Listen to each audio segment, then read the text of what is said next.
إن الحمد لله نحمده ونستعينه ونستغفره ونؤمن به ونتوكل عليه ونعوذ بالله من شرور أنفسنا ومن سيئات أعمالنا. من يهده الله فلا مضل له ومن يضلل فلا هادي له، وأشهد أن لا إله إلا الله وأشهد أن محمدا عبده ورسوله. أما بعد، فإن خير الحديث كتاب الله، وخير الهدي هدي محمد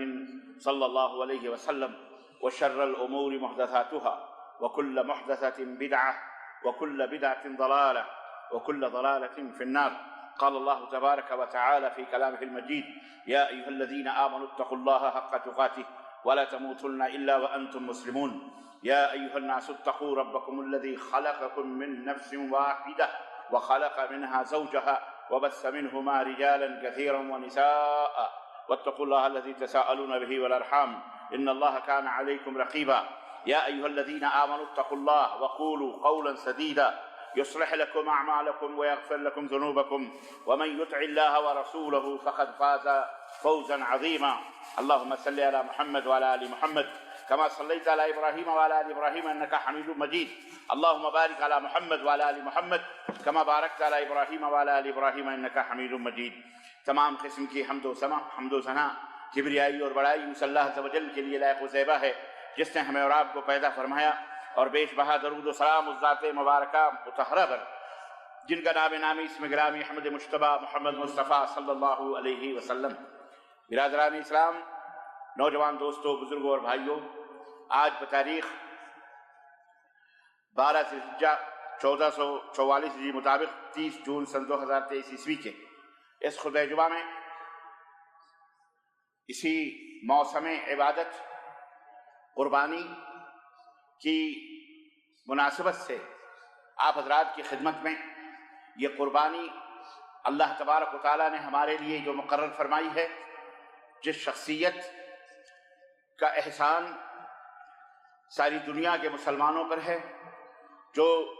ہمارے اور آپ کے جد امجد ابو الانبیاء سیدنا ابراہیم علیہ السلام ہیں،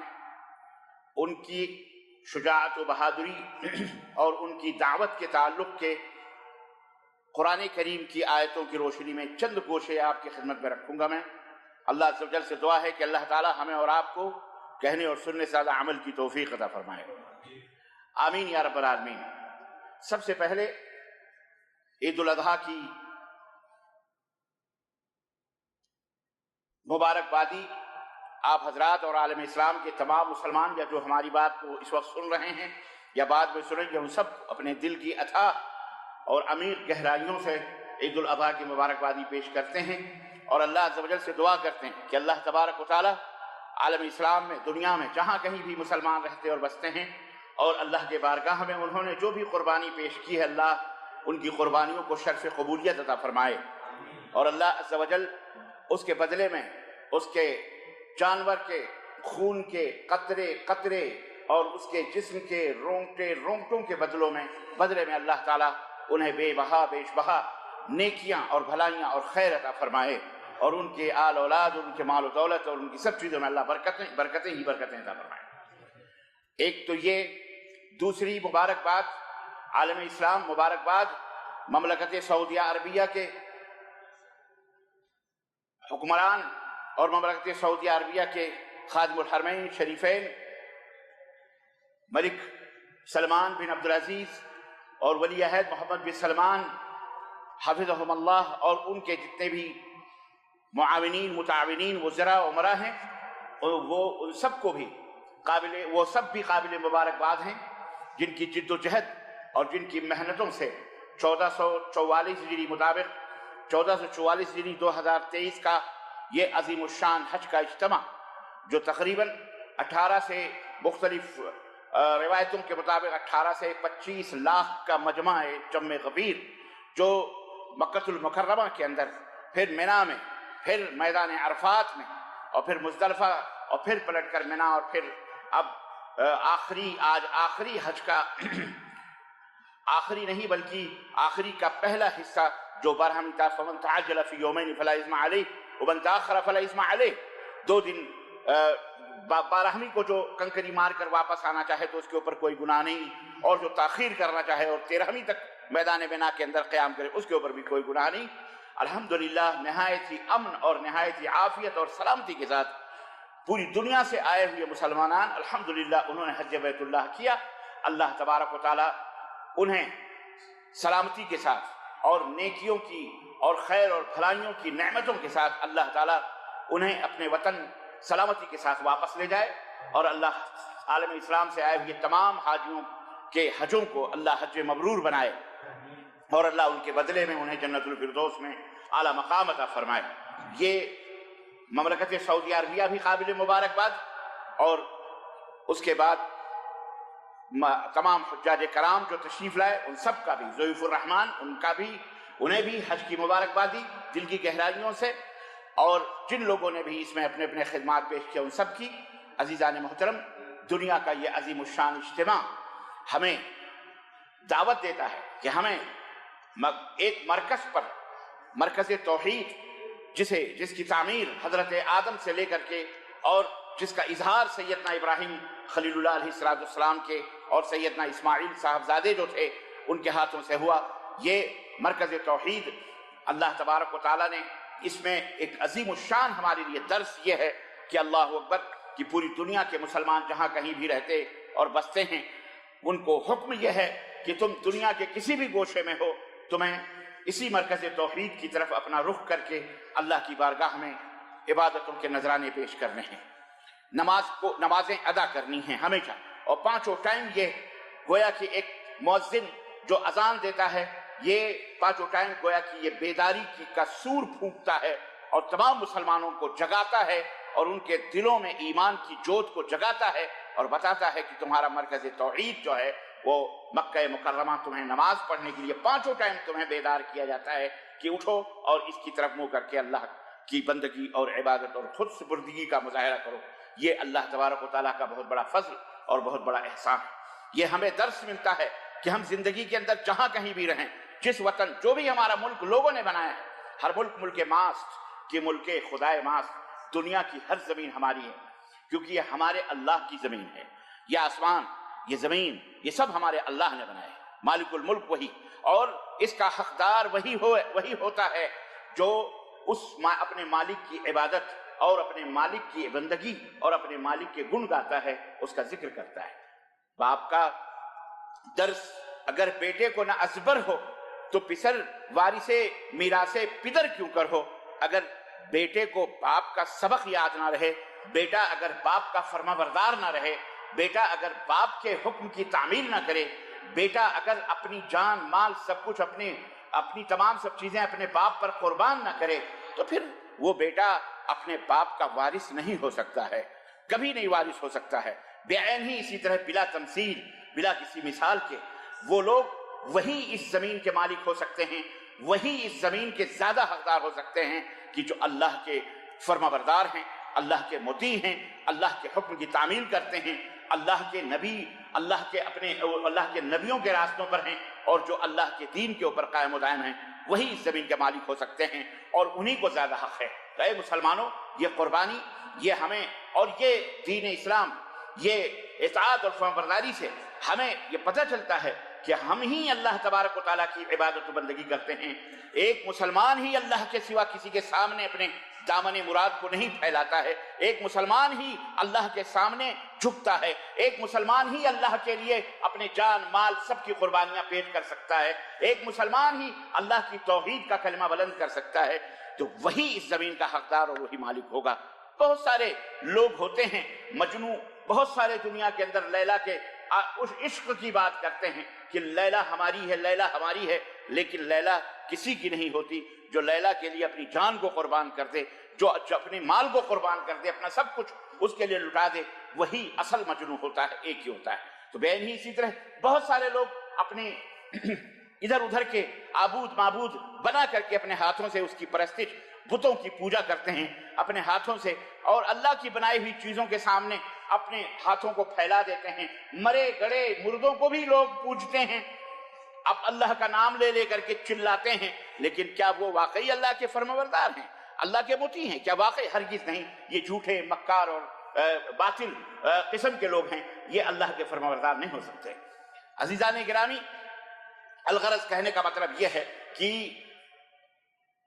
یہی حضرت سیدنا ابراہیم علیہ السلام کی تمام دعوتوں کا خلاصہ رہا ہے۔ ہم جب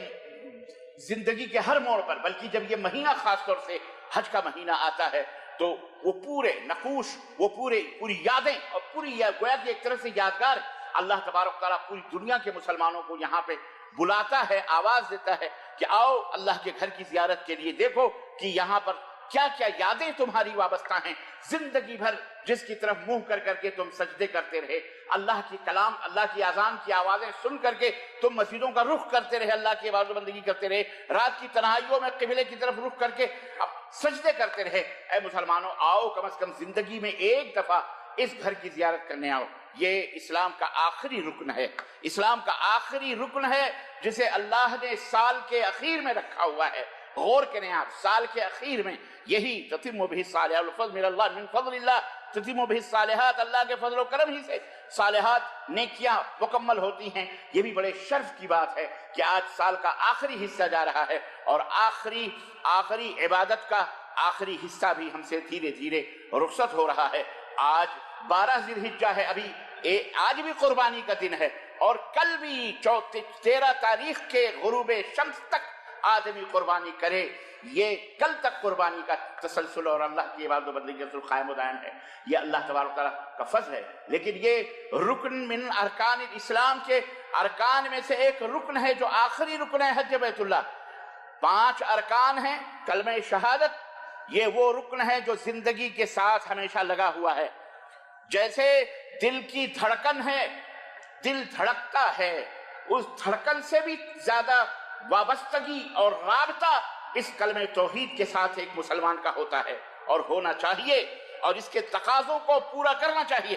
اور اس تقاضے کے ساتھ ہی وہ ایمان کامل ہو سکتا ہے۔ اس کے بعد جو 4 ارکان ہیں، نماز قائم کرنا، روزہ رکھنا، حج بیت اللہ کرنا، زکوٰۃ ادا کرنا، یہ ارکان بعد میں۔ سب سے پہلا رکن کلمہ توحید ہے جو دل کے دھڑکنوں کے ساتھ جڑا ہوا ہے، جب تک آخری سانس تک۔ من کان آخر کلامہ لا الہ الا اللہ دخل الجنہ، اللہ کے حبیب نے فرمایا جس کی زندگی کے آخری سانس پر آخری کلمہ اگر لا الہ الا اللہ محمد رسول اللہ ہے تو وہ دخل الجنہ، وہ جنت میں داخل ہوگا۔ لیکن آخری کلمہ اخلاص کے ساتھ ہو، اخلاص کے ساتھ، للہیت کے ساتھ، یعنی کہ زندگی بھر آپ شرک اور خرافات کے اندر مبتلا رہیں اور جناب علی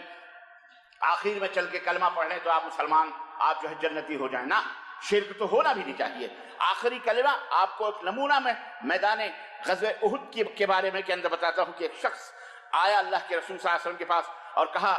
میدان احد کے اندر جنگ کا موقع ہے، لڑائی کا موقع ہے، کفار چاروں طرف سے کھڑے ہوئے ہیں مستعد ہو کر لڑنے کے لیے۔ اس موقع پر ایک شخص آیا اور اس نے کہا، نوجوان، گبرو نوجوان، ہتھیاروں سے لیس، گھوڑے، اسلحے، سب کچھ اس کے پاس موجود تھے، طاقت و قوت کا مالک، اللہ کے نبی سے کہنے لگا کہ میں آپ لوگوں کے ساتھ لڑائی کرنا چاہتا ہوں۔ اللہ کے رسول صلی اللہ علیہ وسلم فرمایا، اتشہد ان لا الہ الا اللہ، لڑائی کرنا چاہتے ہو، جنگ میں شریک ہونا چاہتے ہو، ہماری مدد اور نصرت کرنا چاہتے ہو، لیکن اس سے پہلے یہ بتاؤ کہ کیا تم اس بات کی گواہی دیتے ہو، کلمہ شہادت پڑھتے ہو، لا الہ الا اللہ محمد الرسول اللہ کا اقرار کرتے ہو، ہے تمہارے دل کے اندر لا الہ الا اللہ محمد رسول اللہ کی محبت اور زبان سے اقرار کرتے ہو؟ اس نے کہا نہیں، میں کلمہ نہیں پڑھتا، میں نہ اقرار کرتا ہوں، میرے دل میں ہے۔ تو آپ صلی اللہ علیہ وسلم نے فرمایا، ارجع، لوٹ جاؤ، تمہارے اس ہتھیار کی، گھوڑے کی طاقت کی، شباب کی، جوانی کی، رونق کی، تمہارے اس نصرت اور مدد کی ہم کو ضرورت ہے، اللہ ہم کو کوئی ضرورت نہیں ہے، پلٹ جاؤ۔ دل کے اندر اگر توحید نہیں ہے، دل کے اندر اگر کلمہ نہیں ہے، تو پھر یہ جہاد جو ذروت و سنام الاسلام اللہ نے فرمایا ہے کہ جہاد فی سبیل اللہ، اللہ کی راہ میں جہاد کرنا، یہ اسلام کی بلند چوٹی ہے۔ وہ جہاد کے معنوں سے آج شیاطین کو پسینے چھوٹتے ہیں۔ وہ جہاد جو وطن کے لیے ہو رہا، وہ جہاد جو مٹیوں کے لیے ہو رہا، وہ جہاد جو کسی اور مقصد کے لیے ہو رہا، اس کا نام سن کے پسینے چھوٹتے ہیں۔ تو وہ جہاد تو نہیں ہے، لوگوں نے اپنے طور پہ جہاد کہہ لیا ہے۔ اصل جہاد رسول اللہ صلی اللہ علیہ وسلم سے صحابہ کرام نے پوچھا کہ اللہ کے رسول صلی اللہ علیہ وسلم جہاد کس کو کہتے ہیں؟ تو آپ صلی اللہ علیہ وسلم نے فرمایا، جہاد اس کو، کسی نے کہا کوئی آدمی اپنے مال و دولت حاصل کرنے کے لیے لڑتا ہے، کیا یہ جہاد ہے؟ کوئی اپنی بہادری کا مظاہرہ کرنے کے لیے میدان جنگ میں جاتا ہے، کیا یہ جہاد ہے؟ کوئی اپنے کوئی مختلف دنیاوی مقاصد اور اغراض اور مقصد کے لیے، ریزن کے لیے جا کے دشمنوں سے لڑتا ہے، کیا یہ جہاد ہے؟ تو آپ صلی اللہ علیہ وسلم نے فرمایا کہ یہ جہاد نہیں۔ جہاد کس کو کہتے ہیں؟ جہاد فی سبیل اللہ وہ ہے لِتَكُونَ هِيَ كَلِمَةُ اللَّهِ الْعُلْيَا، جس کے ذریعے سے اللہ کا کلمہ بلند ہو، وہ جہاد ہے۔ اور سنو، جہاد صرف تلوار اور تیر اور تفنگ سے ہی نہیں ہے، سب سے پہلے جہاد اپنے نفس سے ہے، اپنے دل سے ہے، جہاں ہتھیاروں کی ضرورت نہیں ہے۔ آدمی کو اپنے دل سے جہاد کرنا، یعنی اپنے دل کے، اپنے نفس کو مارنا، کیونکہ یہ سب سے پہلا مرکز ہے۔ آپ کی آتما، آپ کا ضمیر، آپ کا دل، اس کے ساتھ جہاد کرو، اسے اللہ کی مرضی کا پابند بناؤ، اسے اللہ کا غلام بناؤ، اس دل کو اللہ سے کی محبتوں کا جو ہے پیکر بناؤ، اس دل کو شجاعت و بہادری کا خزانہ بناؤ، اس دل کے اندر اپنے رب، اپنے معبود جس نے زمین اور آسمان کو بنایا ہے، اس کی اطاعت و فرما برداری کا جو ہے خوگر بناؤ اس دل کو۔ پہلا جہاد، جہاد بالنفس ہے، نفس کے ذریعے، دل کے ذریعے، نفس کے ذریعے جہاد۔ جی جناب علی، آج تو کھجڑوں کھسروں نے نہ جانے کس چیز کو جہاد کا نام دیا ہوا ہے۔ غصہ آتا ہے، یہ ایسا پوتر کلمہ ہے، ایسا مبارک اور مقدس جملہ ہے، لیکن ظالموں نے اور خود ہمارے اپنے بدماشوں نے، کچھ لوگوں نے، اور ہمارے اپنوں کا نام لے کر ہر دور میں رہا ہے، ہر دور کے اندر ایسے منافقین رہے ہیں اور ایسے بدماش رہے ہیں جو اسلام کا نام لے کر خود اسلام کے خلاف، اسلام کو بدنام کرنے کے لیے، مسلمانوں کو ذلیل کرنے کے لیے، سمجھ رہے ہیں آپ، ان کا نام لے کر کے ہیں وہ کافر، ہیں وہ یہودی، ہیں وہ برے، ہیں وہ شیاطین، لیکن وہ کیا کرتے ہیں؟ اسلام کے خلاف اپنے چیلوں کو بھڑکانے کے لیے، کیونکہ شیطان کا بھی حصہ ہے نا، شیطان کا بھی حصہ ہے بندوں کے اندر، اس نے اجازت دی تھی کہ ہم تیرے بندوں کو گمراہ کریں گے، تیرے بندوں کو جہنم میں لے جائیں گے، تو اس کا بھی حصہ ہے، اس لیے وہ کوشش کرتا ہے کہ ان بندوں میں سے کس کس کو چھانٹ کر کے، کچھ تو پرماننٹ اس کے شیطان کے پجاری ہیں، شیطان کے بندے ہیں، ان کی طرف سے تو بے بنداس ہے، وہ بے فکر ہے، ان کو صرف مشتعل کرتا ہے، بھڑکاتا ہے کہ تم لوگ شور کرو، چلاؤ اسلام کے خلاف، اللہ کے خلاف، قرآن کے خلاف، مسلمانوں کے خلاف، قربانی کے خلاف اور دیگر چیزوں کے خلاف بکتے رہو، نام رکھو مسلمانوں کا، شکل و صورت رکھو مسلمانوں کی۔ کچھ لوگوں کو ایسے بھی ہائر کرتا ہے، وہ نام عبداللہ ہوگا، نام فلاں ہوگا، نام ڈھکا ہوگا، نام عبد الرحمن ہوگا، نام جاوید ہوگا، نام سلیم ہوگا، نام سلمان ہوگا، نام نعمان ہوگا، نام فلانا ہوگا، سب کچھ ہوگا، لیکن بباطن وہ کون ہوں گے؟ وہ اسلام کے دشمن ہوں گے۔ جی جناب علی، عبداللہ ابن سبا یہودی کون تھا؟ حضرت عثمان کے خلاف بھڑکانے والا، اور پورے اسلام کا آج تک یہ محرم کی تاریخ ہو، یا سیدنا عثمان غنی کی شہادت ہو جو ابھی آ رہی ہے، یا حضرت عمر بن خطاب رضی اللہ تعالیٰ عنہ کی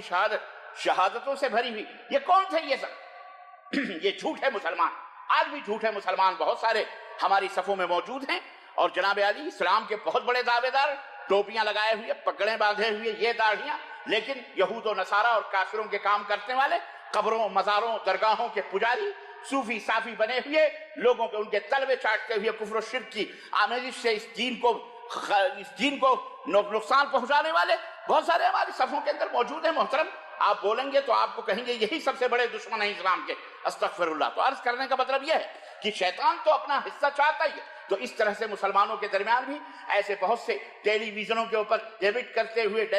ہوئے، مناظرہ کرتے ہوئے، بحث کرتے ہوئے، اور اسلام کے خلاف بکواس کر، نام مسلمانوں جیسا ہے، عورتیں مسلمانوں جیسی دکھیں گی، خیر مسلمانوں جیسی کیا دکھیں گی، مسلمانوں کی خیر کوئی چاہیے، لیکن اپنا نام انہوں نے مسلمانوں کے ذریعے سے مرزا پٹھان سید خان پتہ نہیں کیا کیا رکھا ہوگا، اور اس طرح سے شعور دیں گے کہ یہ مسلمان ہے، حالانکہ اسلام سے ان کا کوئی واسطہ، بولو، یہ بھی ہم کو سمجھنا ہے،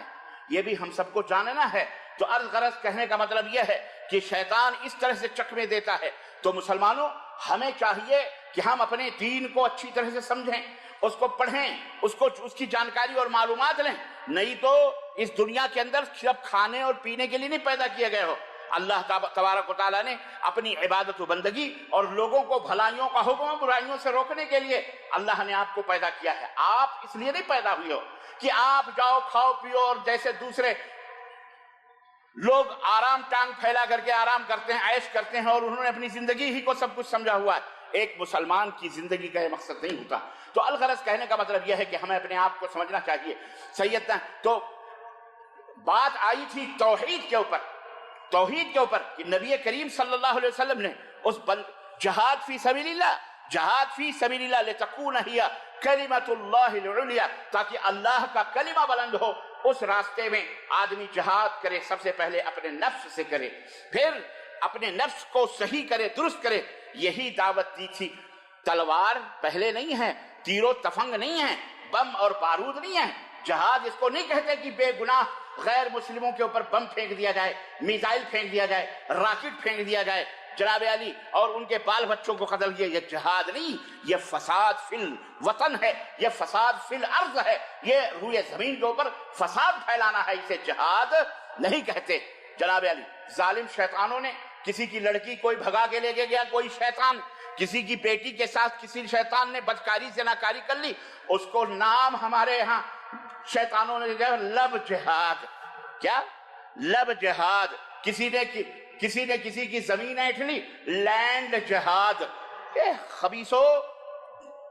اصل میں یہ جانتے ہیں کہ جہاد بڑا مبارک لفظ ہے، لیکن اس کو جوڑا جائے ایسی گندگی کے ساتھ جس سے کہ اس کلمے کی پوترتا کو، اس کی پاکیزگی کو لوگوں کی نظروں میں، اور لوگ نہیں مسلمان نہ صحیح تو غیر مسلموں کی نظروں میں ہی اس کو بدنام کر دیا جائے۔ اس کو بدنام کر دیا کیوں؟ میں نے کہا نا کہ جب یہ جھوٹے جہادی جن کا نام سن کر کے ان کے پجامے گیلے ہو جاتے ہیں، سچے مجاہدین تو آئے نہیں۔ نہ سچا مجاہد اس وقت کون ہے؟ سب سے بڑا مجاہد سچا وہ ہے جو اپنے نفس سے جہاد کرتے ہوئے اللہ کی توحید اور اللہ کی عبادتوں کا خوگر بناتا ہے، وہ سب سے بڑا مجاہد فی النفس، اپنے نفس کا جہاد۔ تو ان کو پتا ہے، وہ تو ابھی میدان میں اترا ہی نہیں، اس کا تو کہیں عطا پتا ہی نہیں ہے، ورنہ صلاح الدین ایوبی پیدا ہوگا اور اس طرح سے یہ ٹنٹناتے رہیں گے، یہ ناچتے رہیں گے، خالد ابن ولید پیدا ہوں، عمر بن خطاب پیدا ہوں، ایسی شخصیتیں آویں، اور یہ اس طرح سے کفر اور شرک کی دندان، ایسا نہیں ہو سکتا ہے۔ تو خیر، تو اس لیے سب سے پہلا تو بدنام کرنے کے لیے اس کلمے جو ذروت و سنام اسلام کی بلند چوٹی ہے، اس کو بدنام کرنے کے لیے، لوگوں سے متنفر کرنے کے لیے شیاطین نے ہمارے میں سے کچھ لوگوں کو خرید کر کے، یا اپنوں میں سے کچھ لوگوں کا نام جو کچھ بھی تھا ان ناموں کو بدل کر، نسبتیں لگا کر، اسلامی، فلانی، ڈھکانی، رضائی، خوانی، پتہ نہیں کیا کیا نام رکھوا کر کے مسلمانوں کو بدنام کرنا، مسلمانوں کے درمیان نفاق اور پھوٹ ڈالنا، منتشر کرنا، اور غیروں کی نظروں میں اس کو رسوا کرنے کی یہود و نصارہ اور غیر مسلمین الا من رحم اللہ، چند لوگ نہیں، سب نہیں کرتے، چند ہی لوگ ہوتے ہیں خبیث، چند ہی لوگ شیطان تو سب کے اوپر حاوی نہیں ہو سکتا نا، انہی کے ذریعے بدنام کرتے ہیں۔ یہ نبی صلی اللہ علیہ وسلم کے زمانے میں بھی ایسا تھا، نبی صلی اللہ علیہ وسلم کے زمانے میں بھی منافقین تھے، پہلی صفوں میں بیٹھتے تھے محترم، اب اور اس کا نام بھی عبداللہ تھا، ابی بن کعب، جناب علی آگے سامنے، یہاں پہلی صف میں، اور عام مسلمان بیچارے پچھلی صف میں، حقیقی مسلمان، اور جو منافقین تھے وہ پہلی صف میں ہوتے تھے نبی صلی اللہ علیہ وسلم۔ اور ایک منافق جس کا جو سردار تھا منافقوں کا، وہ اس کا نام تو عبداللہ ہی تھا۔ اور جب نبی کریم صلی اللہ علیہ وسلم تشریف لاتے منبر رسول پر، مسجد نبوی کی میں بات کر رہا ہوں، مدینہ منورہ کی، اسی منبر پر جہاں آج خطیب جو ہے خطیب حرم خطبہ دیتے ہیں کھڑے ہو کر کے، اللہ کے نبی جب وہاں بیٹھتے تھے تو آپ کے خطبہ دینے سے پہلے وہ عبداللہ بن ابی بن سلول کھڑا ہوتا تھا، منافقوں کا سردار، اور کہتا تھا ایھا الناس، اے لوگو اعلموا، جان لو، ھذا رسول اللہ، انہو رسول اللہ، یہ یقیناً اللہ کے رسول ہیں، فآمنوا بہ، تو ان کے اوپر ایمان لاؤ، اطیعوہ واتبعوہ، ان کی اطاعت کرو، ان کی اتباع کرو، ان کی پیروی کرو، اپنی جانوں کو نچھالو، اپنی محبتوں کو نچھالو۔ سوچو، حضرت ابوبکر صدیق بیٹھے ہوئے ہیں، حضرت عمر فاروق اعظم بیٹھے ہوئے، حضرت عمر فاروق کہتے تھے ہم جانتے تھے کہ یہ منافق ہے، لیکن اللہ کے نبی جب صحابہ جانتے تھے تو اللہ کے نبی کیوں نہیں جانے؟ لیکن اللہ، کچھ مجبوریاں ہوتی ہیں، کچھ مصلحتیں ہوتی ہیں، انتظار کرنا پڑتا ہے، وقت اور حالات ہوتے ہیں۔ بات آئی بہت سارے منافقوں کی، اللہ کے نبی صلی اللہ علیہ وسلم کے اوپر اظہار ہوا، آپ کو بتایا گیا کہ فلاں فلاں ایسی ایسی حرکتیں کر رہے ہیں، دشمنوں کے ساتھ ملے ہوئے ہماری ہلاکت و بربادی کے ساز باز اور ہماری ہلاکت و تباہی کے وہ لوگ تذکرے کر رہے ہیں اور سازشیں کر رہے ہیں، دشمنوں کے ساتھ مل جل کر مدینے کو برباد کرنا چاہ رہے ہیں۔ اللہ کے نبی فرماتے صبر کرو، صبر کرو، جانتا ہوں میں، مجھے پتا ہے، لیکن اگر میں نے کسی کو اس میں قتل کروا دیا تو یہی خبیث شور کریں گے، دشمنوں کو موقع ملے گا، یہی خبیث شور کریں گے کہ محمد صلی اللہ، زور سے کہو صلی اللہ، اپنے ساتھیوں کو قتل کرواتے ہیں، تو پھر اسلام میں آنے سے لوگ ڈریں گے۔ اللہ سازش دیکھ رہے ہو نبی کے، اور ہم کون سے ہیں؟ نبی کے پیروں کے دھول کے برابر بھی ہماری کوئی بقات اور اہمیت ہے۔ آج جو ماحول میں کریٹ ہو رہا ہے اور کفار جو ماحول پیدا کر رہے ہیں تمہیں مشتعل کرنے، سیاسی ماحول، اقتصادی ماحول، مال کا ماحول، ووٹنگ کا، پارٹی کا، ٹھکانی کا، فلانی کا، یہ مسلمان، یہ فلانا، سب کو کھڑا کھڑا کر کے ہمارے اپنوں میں سے مردوں کو، عورتوں کو کریٹ کیا جا رہا ماحول، مشتعل ہو، بھڑکو، آؤ پیٹیں پھر تمہیں کی۔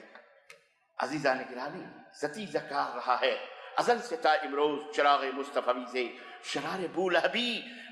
ہمیشہ سے رہا ہے۔ اللہ کے نبی کہتے صبر کرو، صبر کرو۔ حضرت عمر بن فاروق کہتے ہیں کلیجہ پھٹ جاتا تھا، ہر جمعے کو کھڑا ہوتا نبی صلی اللہ علیہ وسلم کے سامنے، اور ہم جانتے ہیں یہ منافق ہے اور کچھ کہہ نہیں سکتے، کلیجہ پھٹتا تھا، لیکن کیا کریں؟ اللہ کے نبی کچھ نہیں بولتے، چپ رہے۔ غزوہ احد ہوئی، یہی احد پہاڑی جس کو دیکھنے کے لیے جاتے ہو، کہنے گئے غزوہ احد میں سارے مسلمان نکلے، کفار نے، کافروں نے مکہ سے اور یہودیوں کی سازش سے چڑھائی کری کہ مکے کو تہس نہس کر دیں، ملیہ بیٹ کر دیں، نشان مٹا دیں۔ کہاں مکہ اور کہاں مدینہ؟ ہجرت کے باوجود بھی اللہ کے نبی نے اپنے دین کے بچا کر خانہ کعبہ سے ہجرت کی، مکۃ المکرمہ کو چھوڑا، صحابہ نے چھوڑا، بیوی بچے چھوڑے، جائیداد پراپرٹی چھوڑی کی، ان دشمنوں سے دور ہو جاؤ، ہجرت کر لو تاکہ یہ پیچھا نہ کریں۔ لیکن غلیظ کھانے والا غلاظت کھاتا ہے، کتنا بھی روکو۔ شروع سے ہی آج بھی اللہ کی قسم مسلمان کبھی پہل نہیں کرتا ہے۔ ہاں میں اس مسلمان کی بات نہیں کرتا جو جسے دشمنوں نے خریدا، جو منافق ہو، جسے دشمنوں نے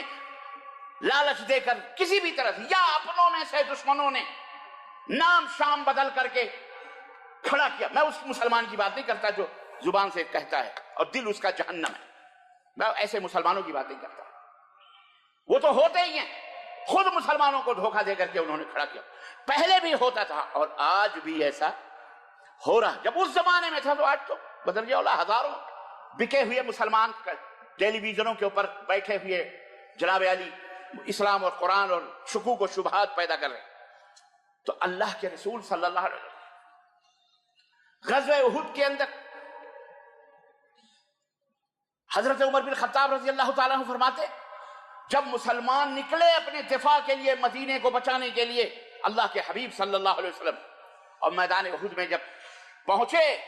تو 350، کتنے؟ 300 یا 350 لوگوں کو لے کر یہی منافق جو نبی صلی اللہ علیہ وسلم کے سامنے ہر جمعے کو کھڑا ہوتا تھا اور تقریر کرتا تھا اور لوگوں کو کہتا تھا محمد کا کلمہ پڑھو، نام رکھو، ان کی اتباع کرو، ان کی پیروی کرو، ان سے محبت کرو، ان کی فرمانبرداری کرو۔ 300 آدمیوں کو لے کر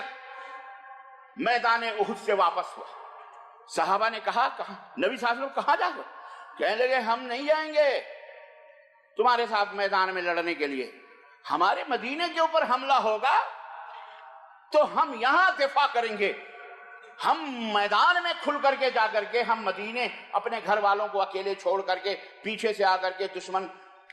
ہمارے بال بچوں کو اٹھا کے لے جائے تو ہم کیا کریں گے؟ یہاں نفاق ظاہر ہوتا ہے، یہاں پیدا ہوتا ہے۔ کون کس کا حکم تھا؟ یہ ایرو گیرو کا حکم تھا۔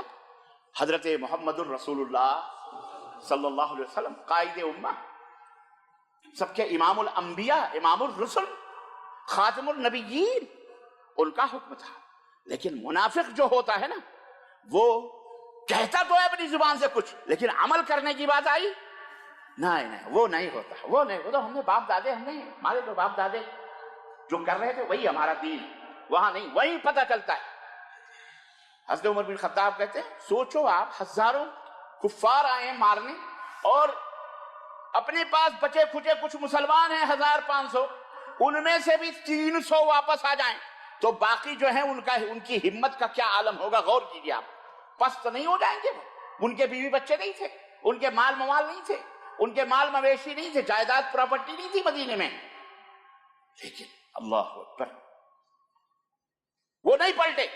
اور اللہ کی راہ میں انہوں نے بہرحال جو ہوا غزوہ احد کے اندر وہ آپ حضرات نے دیکھا سنا، ساری تاریخ اور سیرت کے اندر موجود ہے۔ حضرت عمر بن خطاب کہتے ہیں اس کے بعد جمعہ آیا اور وہ خبیث کھڑا ہوا، کون؟ منافقوں کا سردار، وہی کلمہ کہنے کے لیے کھڑا ہوا۔ اللہ کے نبی منبر پر بیٹھے ہیں اور وہ کھڑا ہوا کہ لوگوں، جیسے ہی اس نے کہا، حضرت عمر بن خطاب کہتے ہیں میں نے اچھل کر کے اس کا گریبان پکڑا، کہا اجلس اجلس یا منافق، بیٹھ، تو کھل چکا ہے، ایکسپوز ہو چکا ہے، تیرا راز فاش ہو چکا ہے، تو منافق، دشمنان اسلام ہے، تو دشمن اسلام ہے، اب تیری یہ جگہ نہیں ہے۔ اللہ کے نبی بیٹھے ہیں، خاموش ہیں، اللہ اکبر۔ نبوت چپ ہے، صبر کا، تحمل کا، برداشت کا عالم دیکھیے آپ۔ ابرو کا اشارہ ہوتا، آنکھوں کا اشارہ ہوتا، اس کی گردن ہوتی، زمین ہوتی، لیکن نبوت چپ ہے، خاموش ہے، دیکھ رہی ہے۔ صحابہ کو سمجھ رہے ہیں، اللہ کے نبی کچھ نہیں بول، اس کو پکڑ کے بٹھا کہ آئندہ یہاں کھڑے نہیں ہونا، زبان نہیں ہلے گی، یاد۔ عزیزان گرامی، فاش آدمی راز فاش ہوتا ہے، آج بھی راز فاش ہو رہے ہیں۔ اللہ اپنے بندوں کو بچاتا ہے،